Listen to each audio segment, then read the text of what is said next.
Nice. Well, good to see you again. Um, Looking yeah, forward to same.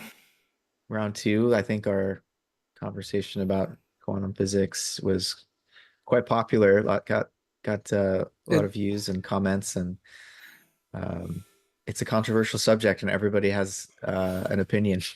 yeah, that's good. So, yeah, I don't know where you wanted to start, if you had any idea, or if Yeah. there was something you wanted to revisit in the last conversation that maybe could be Um, clarified, or yeah, yeah, that's true. There's a few things. I watched the whole thing again, and I realized, for one, for example, the you asked me about this, the idea of fields in physics. We were talking about the electron field and electrons as an excitation within that field. And after sort of revisiting it, I realized that actually, I think the idea of potentials sounds actually quite intriguing to link up with the idea of a field. So, sort of, if the field is sort of omnipresent in the universe and electrons can be excited within it, it's sort of similar, I think, to the idea of the possibility of an electron being anywhere, and then it could sort of be actualized at some particular place and time. I'm not sure whether that's that sort of analogy works out, and this can be like is sound, but it could be. So that was one thing that crossed my mind. Mhm. Um, the other point I think I'd like to continue on would be sort of exactly where we left off last time. I think when we sort of started to move up the ladder a little bit, right, from the idea of fundamental events, sort of as we were talking about electrons, um, up towards like bigger conglomerates of societies of events. And there, actually, I think also I start to have more questions for you. And if I may, I would love to start with a question. Okay. Yeah, sure. Um, Simple question. Could you just quickly um, explain your actual personal ontology as you hold it at the moment? Sort of, I mean, because I think I understand Whitehead's basic ideas, right? Of like as I said, like sort of a fundamental um, moment and occasion, as how this sort of gathers itself together, realizes itself, sort of. Um, and then, as I said, when we go up the ladder a little bit, I get a bit more uncertain, especially about the um, sort of how strictly um, discrete is his ontology, or I'd be more interested actually not in his but in yours, really.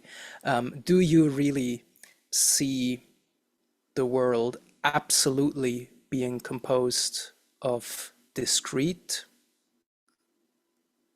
entities, occasions, or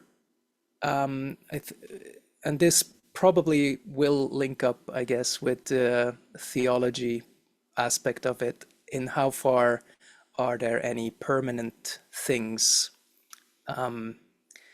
emerging in your worldview, or already like omnipresent in sort of the from the other side, right, of the yeah, yeah. I leave it there. I'll let you do the talking. Um, Jumping right into the deep end. So I would say this is a fundamental mystery, continuity, discreteness. Um, both are real, and but the question is which is more fundamental.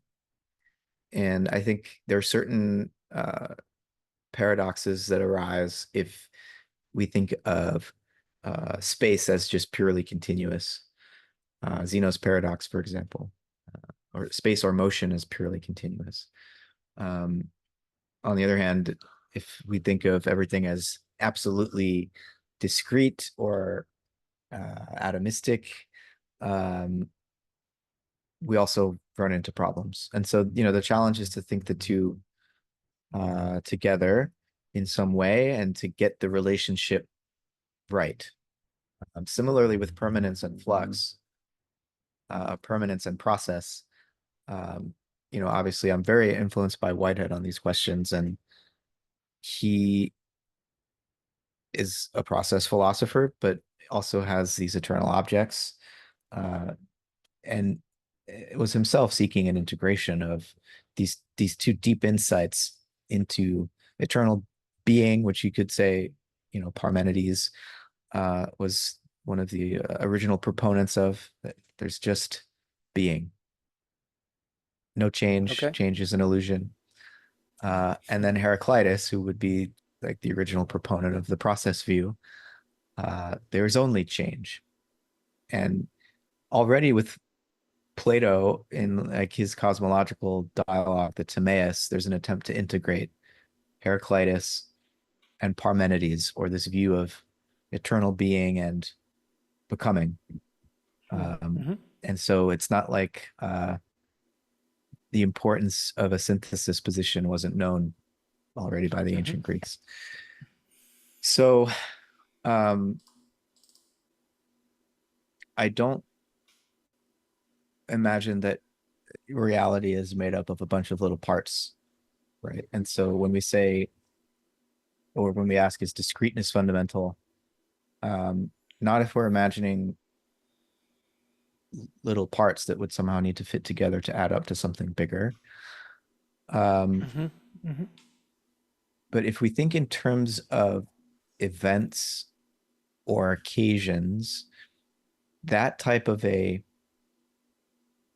fundamental um, ontological uh, Unity. unity is an event or an occasion is discrete in the sense that it achieves something concrete and definite. So each occasion, in order for us to say that there's novelty, there needs to be some discontinuity with the past. There needs to be some um, Mm-hmm. emergence which you can you can recognize has added something new. Mm-hmm. Um, and so that requires a distinction to be made between moments, let's say, between occasions. Um, but there's also a deep continuity between occasions. And so, the way that I would think about it is that in in the realm of possibility, uh, we're dealing with infinite relations that uh, are entirely continuous. Like, when you think about how many numbers are between one and two, infinite. Yeah. Um, and so Whitehead would say, and I agree with him, that possibilities are continuous. There is a continuum of possibilities Mm-hmm. or eternal objects, but Mm-hmm. actuality is discrete. Actuality, for something to become actualized, an actual event, an actual occasion of experience, um, there's the introduction of discontinuity of something. Something becomes kind of arrested and achieved, and then immediately perishes, right? And gets inherited by the next occasion which emerges. And so, I would want to have it both ways. There is discreteness and there is continuity. But, for us to understand something like wave function collapse, like how do you get from this Mm-hmm. probability field Mm-hmm. to something like Flavio and Matt, where bodies, I mean, we're intimately related to our environment. We're breathing in air. We're drinking liquid and excreting things, and so there's no sharp boundary here. But nature does seem to produce these uh, relatively autonomous forms of organization, Hmm. right? And individual achievement is real, but there's a plenum of possibility from out of which those achievements manifest and back into which they uh, perish. Um, and so I guess my ontology is oscillatory, if you will, or vibratory, and there's a movement into and Back out and of forth. Yeah. continuity. Okay. Hmm. Mhm. Hmm. When you're speaking of me and you, or Matt and Flavio, um, there's this framing also in Whitehead, right, of the and correct me with the order, is it sort of the object becoming a subject and then thereby reaching its satisfaction as a superject and perishing and becoming objectively immortal, which is a phrasing that I love. I think the past is objectively immortal as subjectively felt occasions. That is just, I love that part, absolutely. How does that reflect back on our sort of everyday habit of talking about ourselves as continuous subjects? Mm. Is Yeah. there anything like that at all in sort of later, as I said, like in this realm of like sizes and organization?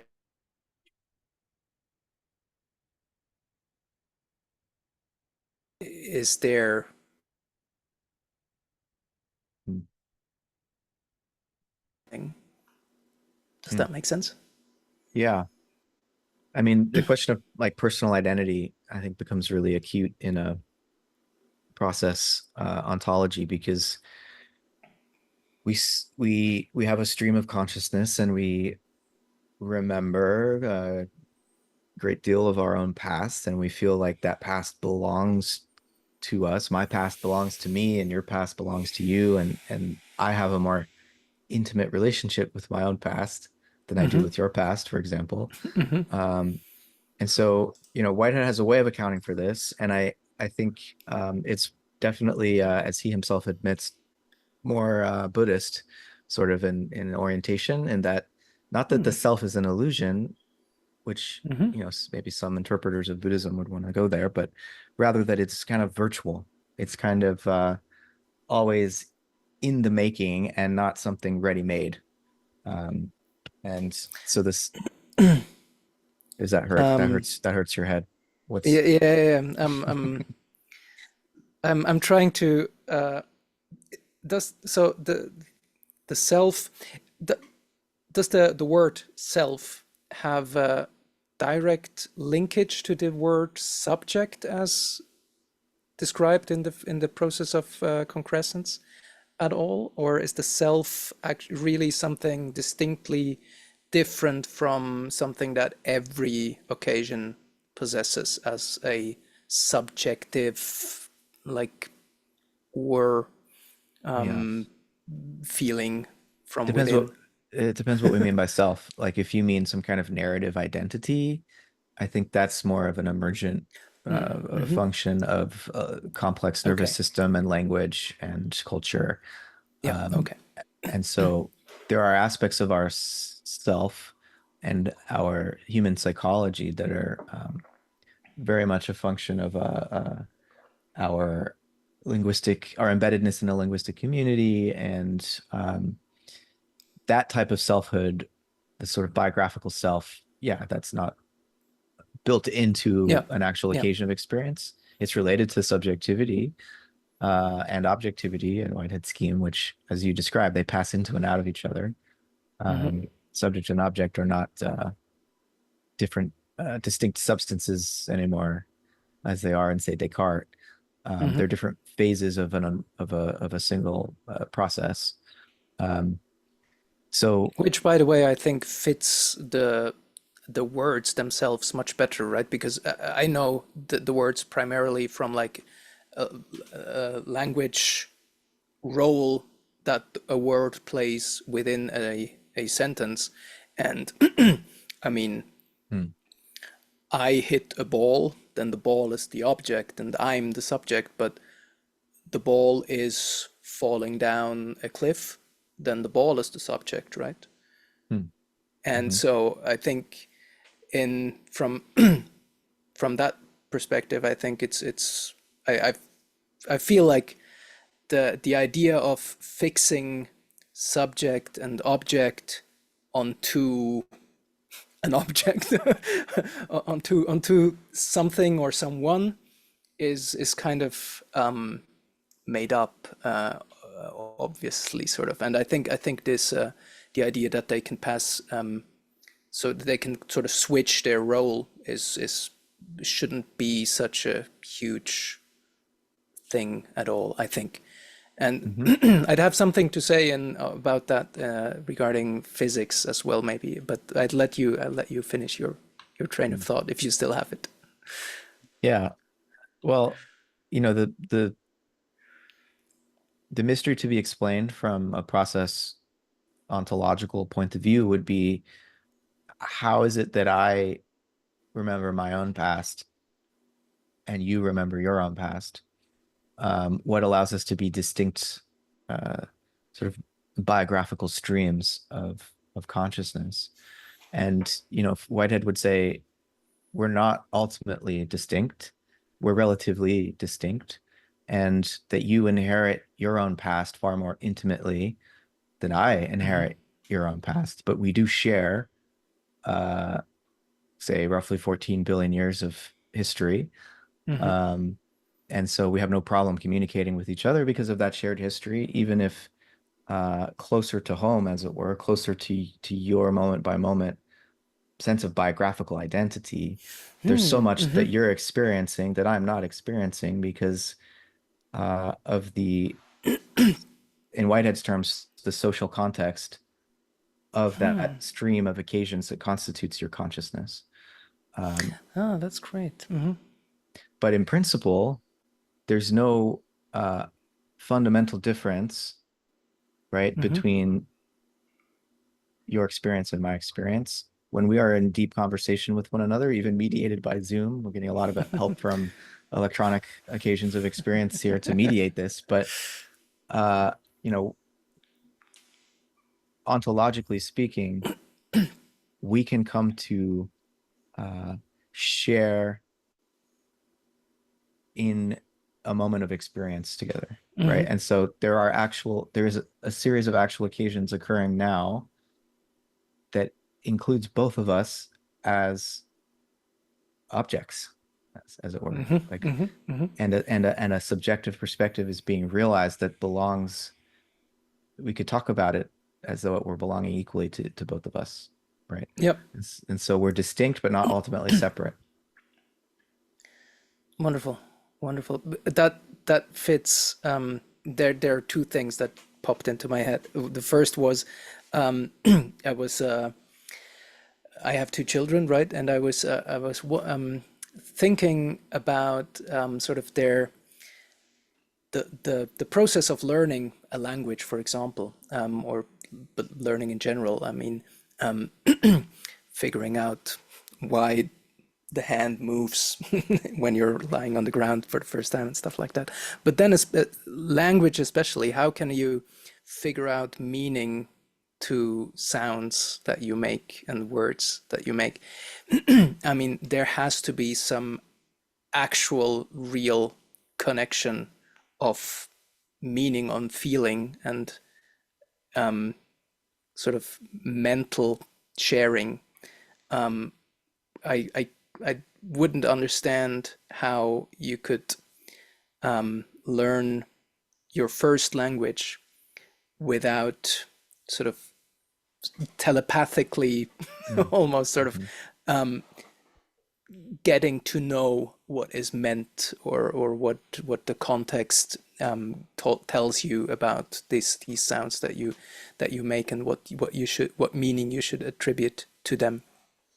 So there I see a very clear point of sort of that where you, as you said, the shared history probably lets us have this intimate connections Mhm. with one another as already as babies and figuring out what this all should mean. Yeah. And then the other thing um, that came to mind were the various moments where I have actual personal memories of losing my sense of self, Hmm. right? That Hmm. also is part of my personal history. And I mean, Yes. there are numerous, uncountably many of those, right? For example, actually, whenever I watch a movie, I lose myself in the Mhm. picture, right? Um, Mhm. but equally, I was training martial arts for 15 years, and there's this moment when you attack and you get thrown to the ground. There's a distinct moment where there's no sense of action and reaction. There's just happening, and there's definitely no two distinct selves involved. And because it's the same feeling also when I got attacked and like sort of managed a very good throw, I completely lost myself, my feeling of self in that moment. It's and that was part of, that was a specific part of our training. So almost like, I mean, we did talk about it, and it was we sort of well established that's part of what's happening. Mhm. Um, yeah, so I think that fits within that framework. That's no problem, right? Yeah. But in a sort of Cartesian framework, and or even more dramatically in a materialistic or physicalistic worldview, there's no direct, there's no possibility of that direct contact, right? You'd at least have to sort of mediate through your body to go from one self to the other, and there's no mixing or losing or things like that involved, right? Right. But there's also there's plenty of mediation in Whitehead's scheme. It's just that Mm-hmm.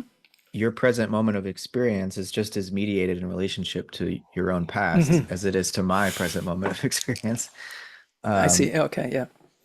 but one of the consequences here is that when we talk about the brain, we have to really recognize it as a social organ in just the usual colloquial sense of that term. Mm-hmm. We became conscious together. Consciousness wouldn't be, in this view, emergent from one brain. It's not just Yep. something that's happening inside the Okay. skull, it's always between us.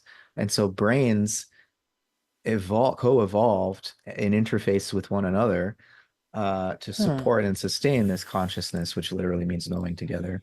And so we're always achieving Huh. consciousness to the extent that we do together in relationship. Our brains are coordinating with one another and our whole bodies. I mean, so much of how we communicate with one another is not just through the words, uh, but through emotional uh, sort of valence that's there, a mood that we set Mm-hmm. just by virtue of how I'm standing. And, Mm-hmm. so um, yeah, the brain is a social organ and consciousness arises between us just as much. And even for, an infant to become self-conscious, it's very much a matter of internalizing the gaze of those who love them, Yep. Yep. you know. Um, and so yeah, there is selfhood, but it's profoundly relational and kind of episodic, as you were hinting at. Like we lose it sometimes, and then it comes back, and we have to. If we were rigidly stuck in our self all the time, we wouldn't be able to engage in these flow states. We wouldn't be able to navigate the world very effectively at all. We need to have this capacity to merge, as it were. with our And environment. would you also say that links up to your previous point that then without discontinuity there wouldn't be possibility for novelty again, Right. Right. also in this on this. Right. Yeah. Okay. Yeah. Yeah. So we're continuous with our past, and yet we also can break with it.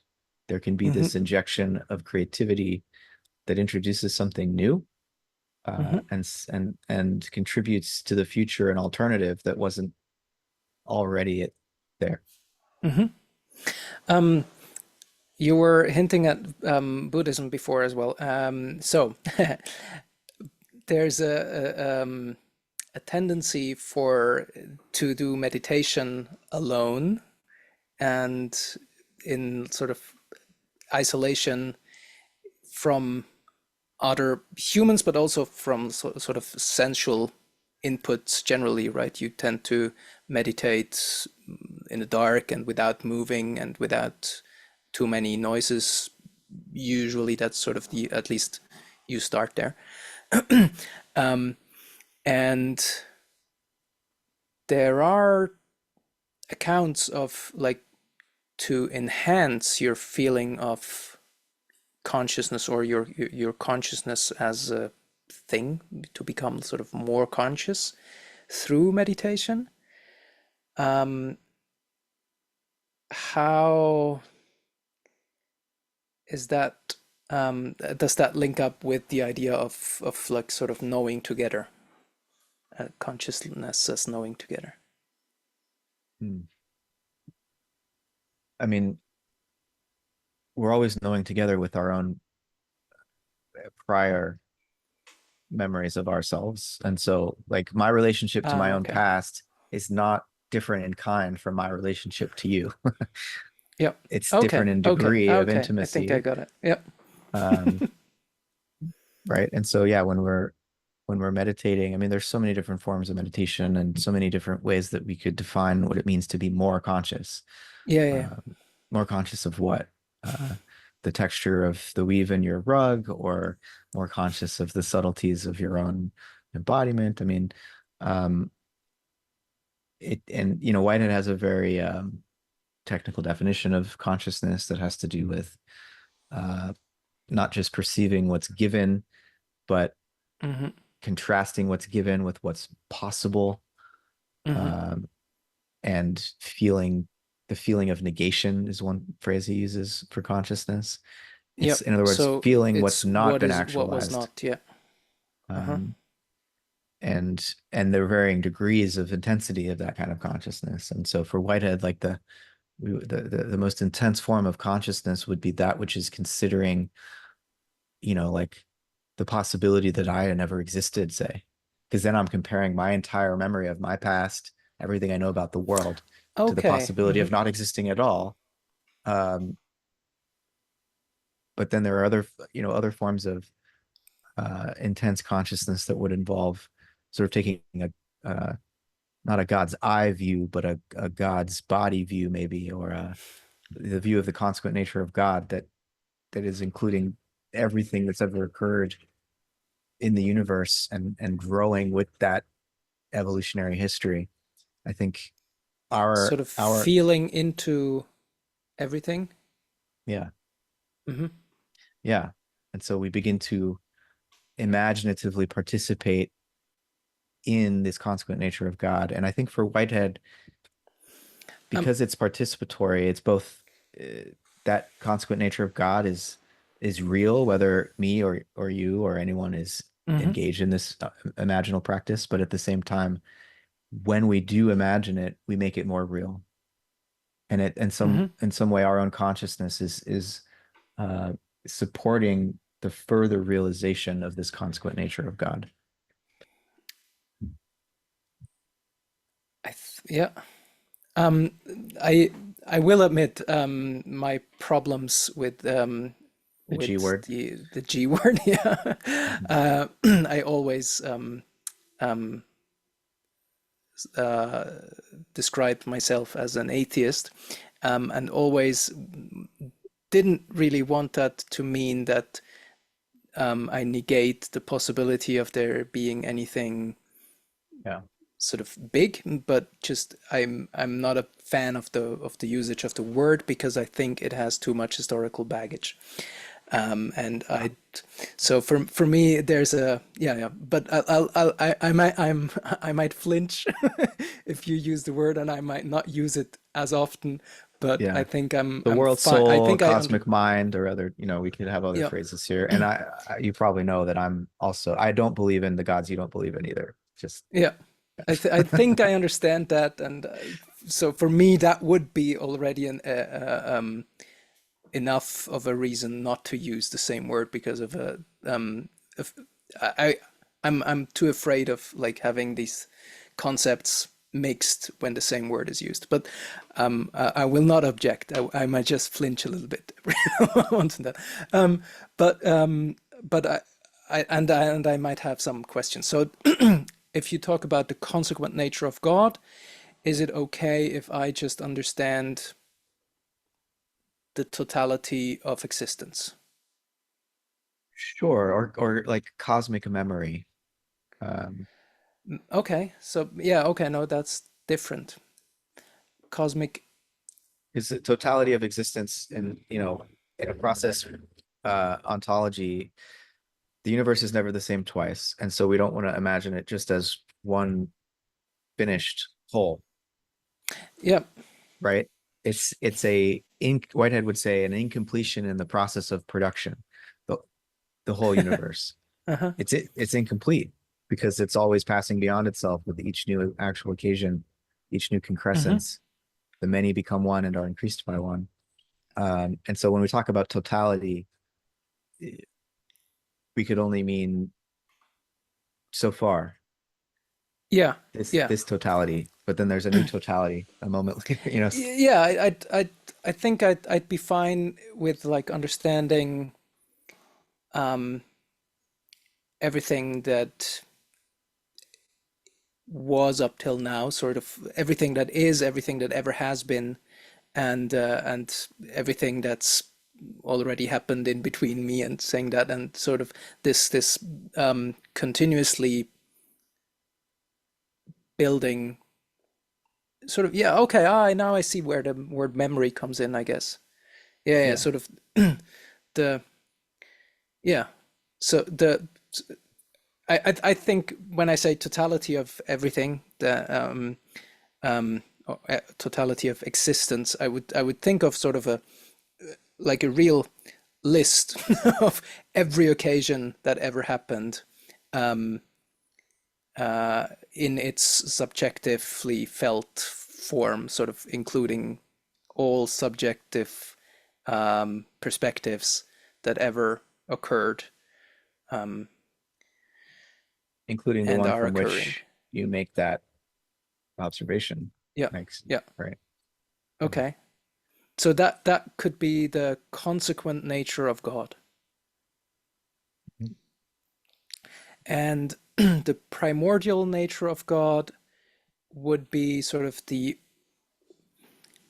on the opposite side. So we'd have the, if I may, the list of actualities, and would then the primordial nature of God sort of be the list of all the possibilities ordered in a particular way? Basically, I mean, I got the image of Santa Claus checking his list to see who's been naughty or nice. Yeah, But I see how, you yeah. could say list, but it's the community of beings that are making up this.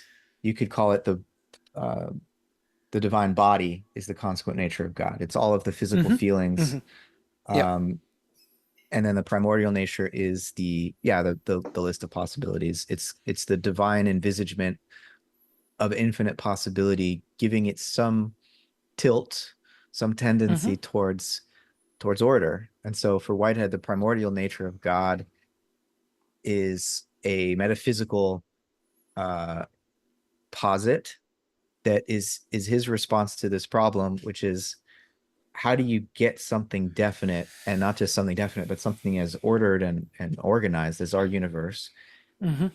out of pure chance, out Mm-hmm. of just infinite possibility, and no one of those possibilities is more likely than any other. how does any order come out of that? And Whitehead would say if it's really pure chance and there's Yep. no uh, tilt or tendency, you can't get organization out of that. And so you need a limit function, he would say. You need a principle of concretion, is what he sometimes refers to it as, Mm-hmm, that mm-hmm, mm-hmm. that allows the infinite possibility to become finite. And so the primordial nature is really this principle of limitation, he refers to it as.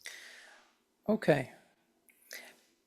And that is more diverse than just the idea of creativity, of sort of that creative aim to explore novelty. There's more subtlety in the ordering of sort of the eternal objects and things. So So there's not just one initial aims, let's say, for to just the idea is not that okay, here are here's an infinity of possibilities. Go figure. Let's see what you do with it. So there's more fine grading of like this. The you talk about the lure of God as well, right? Mhm. Mhm. So the aim, the initial aim is a phrase Whitehead used actually to refer to the role of this primordial nature, Mm-hmm. introducing aim to otherwise um, unordered infinite possibility, Mm-hmm. right? And so that there is an aim, and that we as finite beings have the ability to prefer one decision over another decision, that there's a capacity for evaluation at all, and that we Yeah. can appreciate what's beautiful and what's not. Whitehead thinks there must be some standard upon which such judgments are made. Yeah. Um, and, the ancient philosophers would talk about the transcendentals, truth, beauty, and goodness, as the biggest ideas we can conceive of. And so Mm-hmm. that provide not only aesthetic and moral order, but a sense of truth and falsehood. And so even basic scientific pursuit of the truth, Whitehead says, would need um, some standard for judging truth from falsehood. Mm-hmm. Truth is a value, after all. Um, and so this original valuation of some ordering of possibility over another ordering of possibility that's the function played by the primordial nature. Mm-hmm. And he doesn't mean this as a religious uh, God. Mm-hmm. He thinks this is a metaphysical concept required for the coherence of his system. Mm-hmm. Yeah, I And can see that. I secondarily, it might evoke religious emotions, but that's not why he's making this yeah. claim. But do you think is it sort of a uh, well played propaganda thing that he uses a word that will also then be able to sort of bring in people from because he also has sort of a religious Christian background, right? Do you think that sort of he wanted to keep something that would still appeal to religious people as well?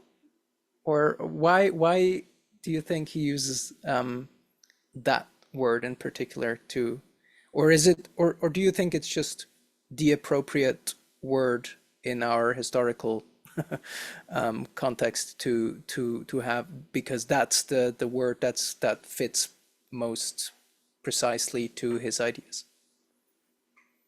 It's a double-edged sword, right? Like, obviously, there's so much historical baggage attached to this term, and many ways in which its use in mixed company can be unhelpful. Mm-hmm. Because everyone's going to have a different emotional reaction to it. He uses the word God because he thinks that ultimately philosophy's role is to come up with some rational integration of science and religion, and Hmm. that the history Okay. of human spiritual and religious experience is part of the universe that needs to be explained. It's and including our religious experiences doesn't mean that we take it all on face value. It's like, oh, well, humans have experienced something they call God, so God must be real. But just to take seriously um, the the existential, emotional, and moral um, longing that human beings have for some source of consolation and some deep sense of um, meaning and purpose. And Hmm. he thinks that this concept of God that he has constructed can serve that function Hmm. and have a sort of religious meaning secondarily, Hmm. but that his own motivation is is to understand the cosmos. And he looks at Aristotle's philosophy and metaphysics, and he says Aristotle was like the last philosopher to truly, in a sort of dispassionate way, uh, examine these ultimate questions and develop a theology that's not religious but metaphysical. And so for Hmm. Aristotle, God was the prime mover. Hmm. Aristotle Hmm. had this problem in his physics. Where does motion come from? Hmm. Well, he needed a prime mover, you know, um, an unmoved mover, as it were. And now Whitehead says we don't have that problem in physics anymore. Where does motion come from? We have an analogous problem, though, which I explained earlier, which is how do you get something definite out of something infinite? Hmm. How do you get finitude out of just infinite quantum possibilities? And so he has this divine function. Isabel Yeah. Stengers calls it the divine function, just to make Okay. this is a concept. This is not an object of religious worship primarily, Yeah. uh, but it can function also um, as a response to this deep emotional longing that human beings have that Whitehead also wants to give some account for. Um, and also, I think a justification for the value that we perceive and intuit, the value of personhood. And so his God is not exactly a personality, especially Hmm. not in just the primordial nature, um, because he says the primordial nature of God is unconscious. Only the consequent nature of God becomes conscious Hmm. because it comes into relationship with the finite physical experiences of all of us actual occasions. And so God only Oh, gains, yeah, I have a, a question, I think, at that point, because I remember at first when I heard um, God being part of the framework, my conclusion was sort of, or my thoughts jumped directly to the idea of, probably God is just another occasion, and it's just the word that we give to sort of on this scaling level, or just to the biggest possible occasion that could ever happen, sort of the, again, sort of the totality of everything that is, but really sort of as one actual occasion of like if one feeling of all existence. That moment, is that also sort of that's basically right. Yeah. vaguely accurate? Yeah. Okay. And that still is the, because I I have a problem with the, as you said, the order, right? Because Yes. um every actual occasion has the direction from sort of inheritance of the past, as sort of the physical pole happening first in a non-time Hmm. first, right? It's not physical time first, but um, Yeah. sort of internal ordering Yeah. of things, and then the subjective, the mental pole happens afterwards.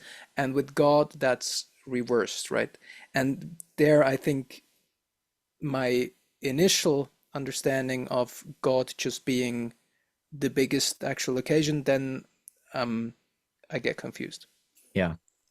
So that's all basically on target. But yeah, there's that inversion. For finite actual occasions, the physical pole is is primordial and the mental pole is consequent. But for God, the mental pole is primordial. Uh, God But has God, unconscious. yes, The mental pole is unconscious. Okay. because So consciousness again is mentality has nothing to do with no consciousness. not Okay. necessarily. Mm. It's the it consciousness is consciousness Okay. is the tension between or the contrast between mental and physical.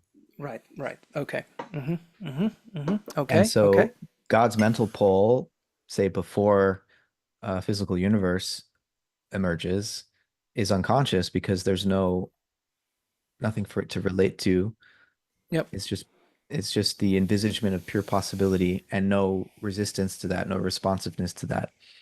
Um, and so the primordial nature has no history. There are no other actual entities that it has to inherit and Hmm. respond to. It's the first creature of creativity, be a way to think of it. Hmm. So this is an interesting, rather heterodox uh, aspect of Whitehead's theology, which is God is a creature.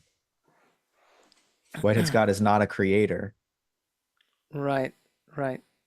God doesn't create the eternal objects, and God doesn't create actual occasions. God is an actual, Whitehead would say, an actual entity, Hmm. actual entity, actual occasion, basically synonymous, but an actual entity, uh, like occasion implies time. Entity could be timeless, and so God is Okay. timeless in some sense, Hmm. even though the consequent nature includes all of time.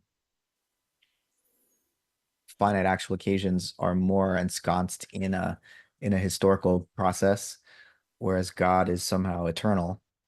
And you have to think of a paradoxical eternal process to really grok that. Um, but Yeah, I that's might have difficulties with that, but I'll let you keep talking. yeah. I mean, we're Sure. dealing with ultimate mysteries here, and we're doing the best that we can to bring coherent conceptualization Sure. into a domain that's mysterious and always will be. And um, there are still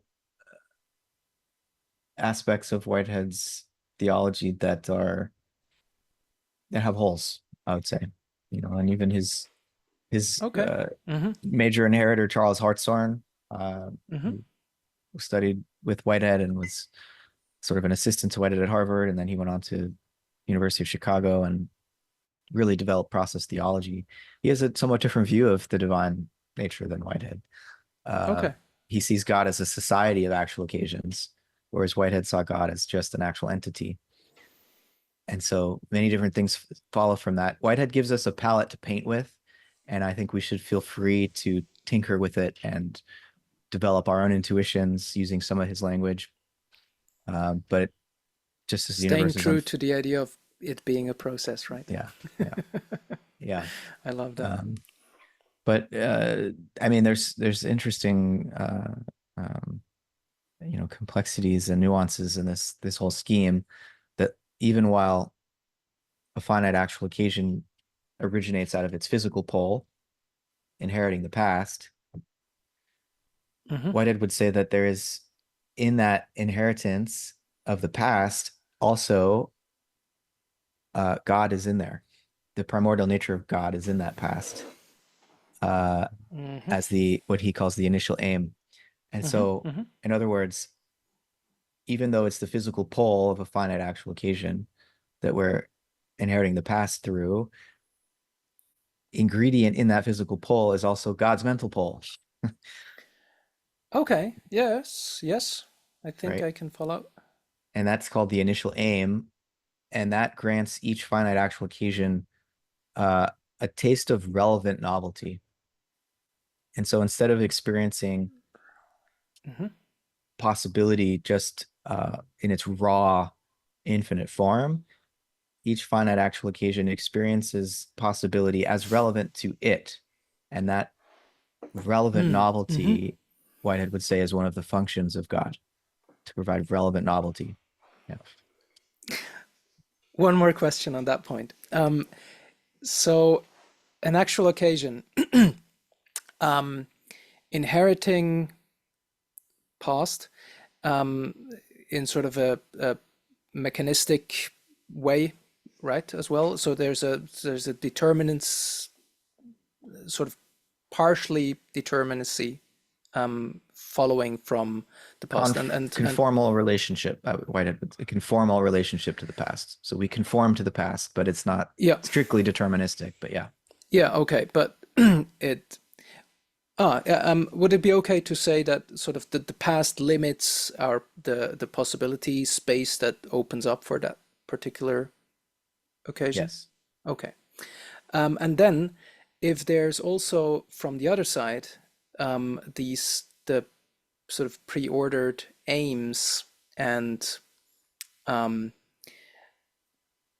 how much so I feel like now it's sort of pushed from the one side and drawn from the other side. How much actual freedom of choice do you think in your view is there in each moment? How much freedom, actual freedom, does every singular event occasion possesses? How much yeah, I think that's the question. Well, I would have to say different amounts depending on the grade or the intensity of the occasion. Uh, Okay, there's no yeah. strict determinism at any scale. I would say Mm-hmm. every actual occasion is going to be self-creating, self-determining, because only Mm-hmm. that occasion can decide when it has achieved some satisfying integration of its own past with the possibilities still available in light of that past. Uh, we're granting That's some degree cool. of, Yeah. yeah, self-determination to every occasion, but in the context of uh, a human community with language and our very advanced nervous system and the actual occasions which constitute our stream of consciousness can explore.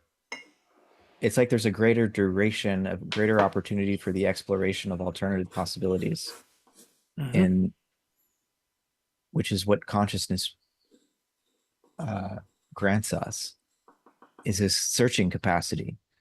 And Mm-hmm. we Mm-hmm. can delay an occasion of experience long enough to consider more possibilities and to make judgments about which one we would like to actualize.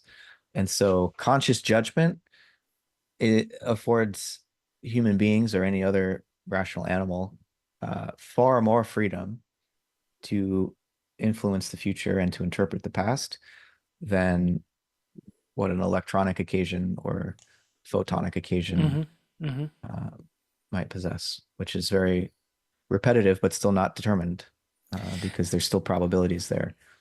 May I circle back to the phrasing that you used because I think I want to write that down for the sort of the threshold.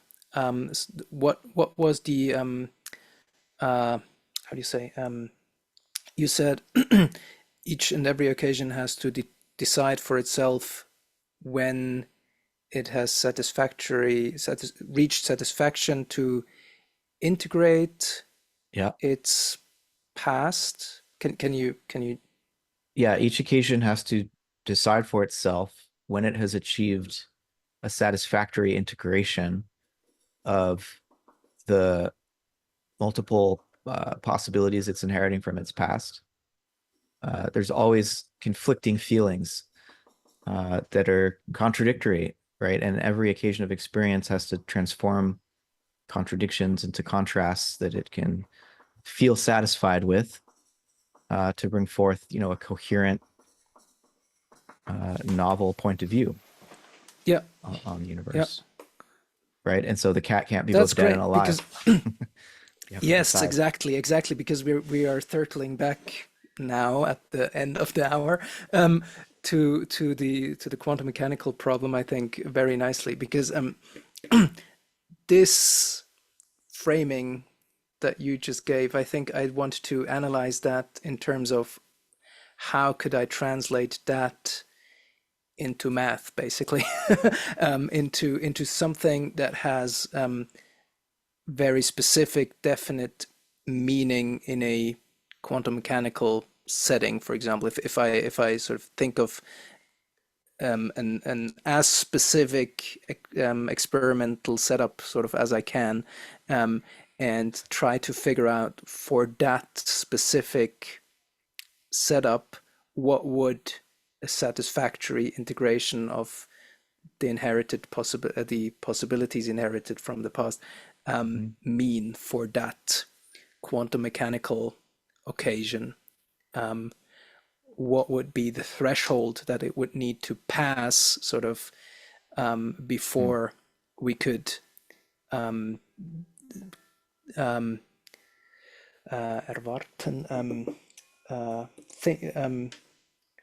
before we can assume for it to have reached its satisfaction, because that would give, because there's the problem that we talked about last time, right? In quantum mechanics, is exactly that, to figure out what is the threshold for a quantum mechanical system to reach sort of its size, or to then collapse again. Mhm. And there I think this is the exact point where the different interpretations also differ, and where I previously found Roger Penrose's ideas the most satisfactory, because he gives that threshold, that specific threshold, as just a mass Mm. limit,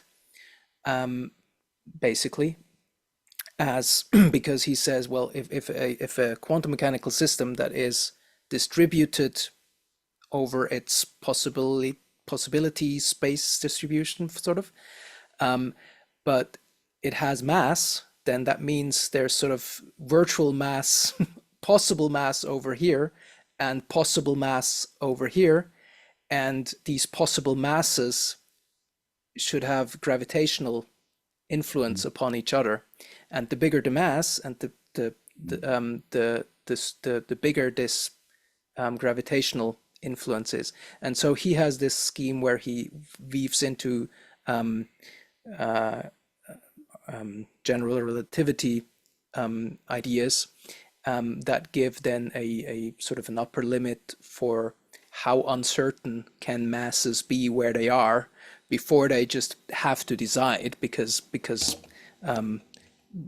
general relativity wants to know sort of where things are. And this gives also a limit, just in a very different language. And but no, not and but also it gives it as a inherent threshold. So something that each and every occasion sort of can decide from within. And this I find extremely important, because then we don't have this problem that we'd have in the classical Copenhagener interpretation, where the threshold, or the decision to collapse is given by an external influence, sort of the Mm. external influence with a Measurement. conscious being Mm. collapses the system. So there's an external decision sort of making. And here we have an internal phrasing, which I think is absolutely necessary if we want to be able to have quantum mechanics as a not ontology of the world, but as a reasonable model for all of reality. Without, then we can't have anything external, right? If we want it to be a description of everything, then there's no other. So there needs to be internal thresholds So I really love that. Thank you. Hmm. Yeah, I mean the Penrose's interpretation, I think, is compatible with this process relational view. I think Stuart Hameroff tries to make that more explicit in their collaboration. Hmm. Um, uh, but in the few minutes we have left together, Yeah. I want to try to connect back to the decoherence interpretation that we started to explore last time, Hmm. and ask you how this relates to what Penrose is proposing, because yeah, we want that internal determination, but there's also the environment. And so my understanding of, the so-called decoherence interpretation is that there's a quantum system will interact with its environment, and there's an entanglement that occurs with that environment, and it causes uh, the coherence to dissipate, the superposition to dissipate, and so there's like a Yeah. spreading out of information into the from the quantum system into the environment, which places certain restraints on what can conceivably happen or what sort of decision can be made. Um, and so this is what decohere would mean, this like spreading out of the information into the environment. And that's happening all the Yeah. time everywhere. And like there's no such thing as an isolated system really. And this isn't so much about the collapse of the wave function as it is about the entanglement that happens as these environmental interactions occur. And so, are you able to connect this to what Penrose is saying? Or are these just totally Um, different perspectives? Or I'll be just honest. I don't have a clear enough grasp of the principal ideas of decoherence, of the Mhm. decoherence interpretation, I think, to be able to say something reasonable about it. The only thing I'm that I always sort of immediately struggle with is when I hear again quantum mechanical system and environment. Well, then what is the environment? If I Yeah, think the environment is not also a quantum mechanical system, then again we have two different ways of judging the world, sort of, and that's yeah, unsatisfactory. And yeah. if the environment is also quantum mechanical, then yes, okay, then there's a sharing of Mm. this. Yeah, there's the entanglement, which just means that, well, as far as I understand, the word entanglement means just that two previously two systems that you could reasonably explain as being separate from one another, as being two distinct systems. Entanglement just means that you cannot use that language anymore, and you just have to describe the two things as being one system with two or multiple parts. Mhm. So Yeah, if then you just have, and of course, yes, if you think the universe as quantum mechanical totally from the beginning on, then everything is absolutely entangled with everything. But then there should, in my basic understanding, and as I said, I don't know the interpretations, and I don't know any specifics, and also I don't understand the whole idea as a concept as a whole. But basically, in my mind, it always goes just, well, if everything's, yes, then everything's entangled. But then that's exactly what Schrödinger wanted to point out with his story about his cat, where he said that that makes absolutely no sense if we would have to include the cat in the box in the quantum mechanical system. If we have an atom that will a radioactive atom that will decay or not and trigger this death mechanism for the cat. If we describe everything quantum mechanically, then everything, all of these parts will entangle with one another, and we just have one big quantum mechanical system. And in the quantum mechanical system, we'd have the cat being dead and alive at the same time. And his point was, and that obviously makes no sense. hmm hmm yeah, And so I don't understand, and of course, yeah, decoherence didn't occur now in my explanation. It's just everything purely quantum mechanical, and somehow in this decoherence ideas, the entanglement gets lost again, and quantum mechanical e things get Mhm. lost again, and things become real again. And that this part I don't understand. Yeah. And I'm not sure if it's just sort of random, which again I wouldn't find satisfactory. And I think this, but I, I'll try and check. Oh, I mean, I have my own understanding, which Oh yeah, please. could be wrong, but I've thought of this as one way of thinking about how the universe observes itself, and so a pan-experientialist in a pan-experientialist ontology, you don't need to wait for some outside observer to come in. There's observation or measurement, if you want, uh, happening all the time, and Yes.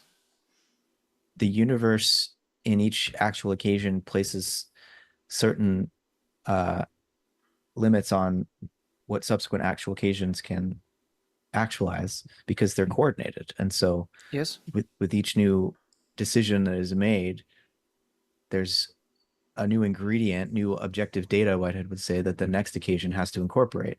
Hmm. And so there's this ongoing coordination where certain requirements are placed on novel occasions that they have to inherit what has occurred in a certain way, and that the possibilities are limited Yes. as a result of this process of inheritance. And so you never have a situation where a novel occasion is faced with just infinite possibility. Um, there's always a limitation placed on it by the prior occasions in its Yes. light cone, let's say. And then in terms of entanglement, there's also still this relationship. Oh, this is going to get, this might upset you, but there's Please. there's a relationship to the primordial nature of God, which is where these possibilities are housed. And so occasions can relate to one another sort of through that primordial nature, sort of through eternity, if you will, at the same time that they're limited by their inheritance of what's been actualized in the past. Hmm. I've broken the Yeah, chain of coherent thoughts, I think. you might have lost me in the infinity. I might have not made the link through infinity, but um, It's understandable. Mm.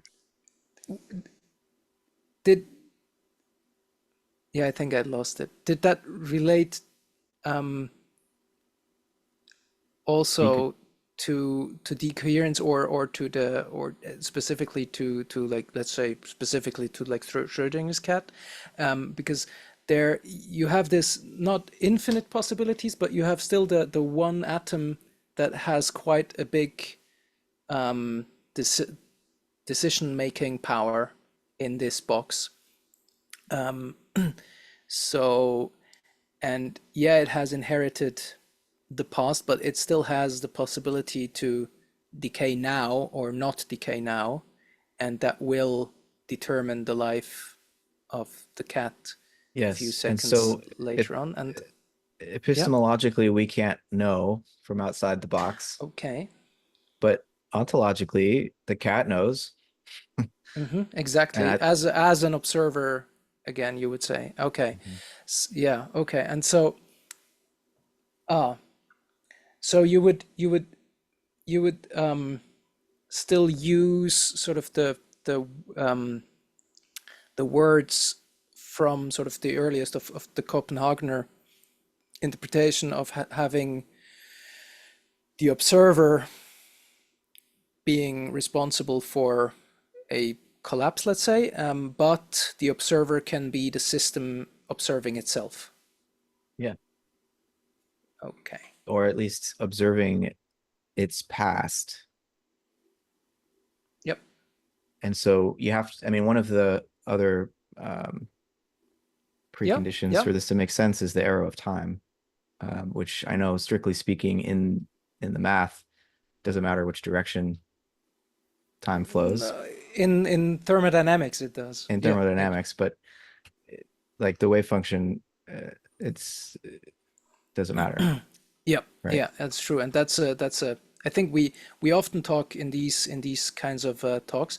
There's often the appreciation for the non-coherence between quantum mechanics and relativity theory, but thermodynamics always gets forgotten because that without that physics is definitely incomplete, especially because of the arrow of time.